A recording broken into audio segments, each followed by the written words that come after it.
Okay, so for a couple examples of agent-based modeling in action, they're used heavily in traffic flow. It's easy to simulate, cars moving into an intersection or along the freeway. This was actually used to show why adding additional lanes to a freeway didn't necessarily improve traffic time, and instead by putting the lights that you'll now see on on-ramps to keep the traffic flowing on the freeway by controlling the number of cars on it is actually more effective than more lanes.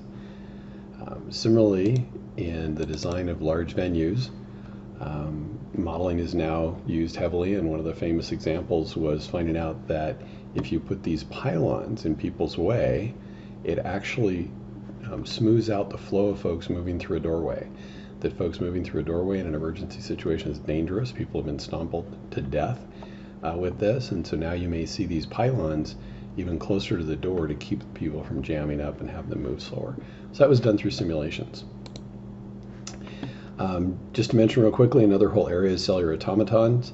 This is where instead of having individual agents, we have rasters where each pixel in the raster represents an individual or a population, and then it represents some attribute of that individual population. So here we've got black pixels representing things that are alive, and then white representing nothing being there or something being dead.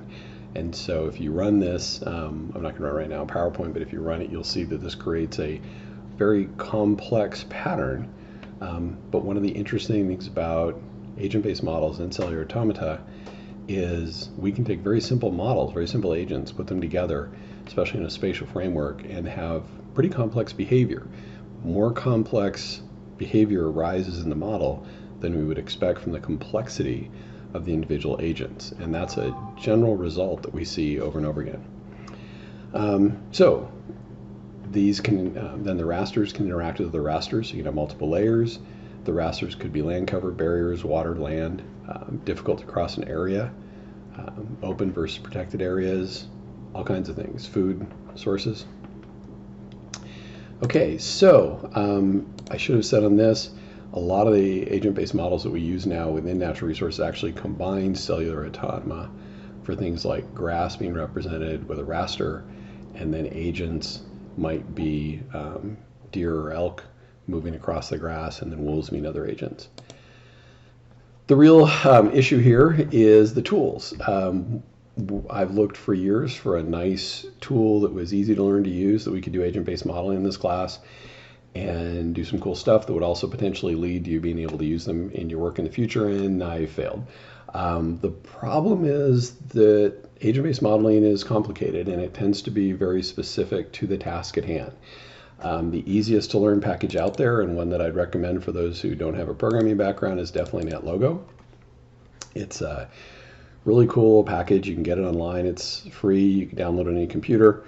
It's not very heavy computationally wise, so it's really cool, quick and easy to learn. But it has a programming language that you're going to have to learn their programming language. And to get started, it's pretty easy. It was actually designed for children originally, so it's a pretty easy programming language to use. But then you're learning this programming language that will only work for NetLogo.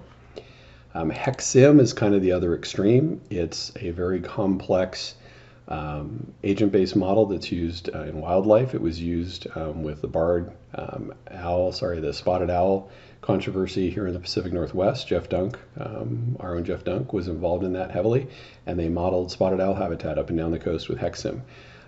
Cool package, but it takes a while to get to use it. It is pretty complicated. There is tutorials and information available, but I wouldn't step into it lightly. And then there's a bunch of other ones. But in reality, programming, I think, is where it's at. Is unless you have something that fits with HexSim rather well, or a small problem for NetLogo, or another agent-based model that modeling package I'm not familiar with, it's really about programming. And I've done this in Python, Java. We've done some in R in this class, and R is not a high-performance language, so agent-based models tend to take a lot of computer power. So R has kind of limited us there a little bit. So we mostly played with it, and I'm also playing with some stuff in JavaScript on the web that I'll show you in a little bit. And there are books out there. This is an entire area of study. It's not as big, less people work in it, but it is important. For the Python one that I created quite a while ago. You have, again, your background, which is grass, and you can see where the prey have eaten away at the grass. I think they're the orange ones here, and then the wolves are the red, and got a lot of wolves. Looks like they're overwhelming the prey species. And then you have, and so then this updates every cycle. Those of you who play Minecraft may recognize the style of it. A lot of agent-based models look like Minecraft. Okay, so the main script in Python goes through these things. I'm not going to spend too much time on this. If you've learned Python, if you've taken my 318 class, you might want to use Python for the assignment for this week. Otherwise, use something you know.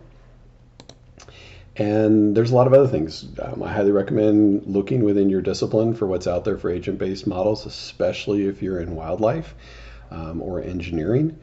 Those areas use them heavily, or fisheries, any of those. Forestry, not as much, but it would be interesting to model like bear interaction with the trees. There's some work going on here with that. And I'll leave it there.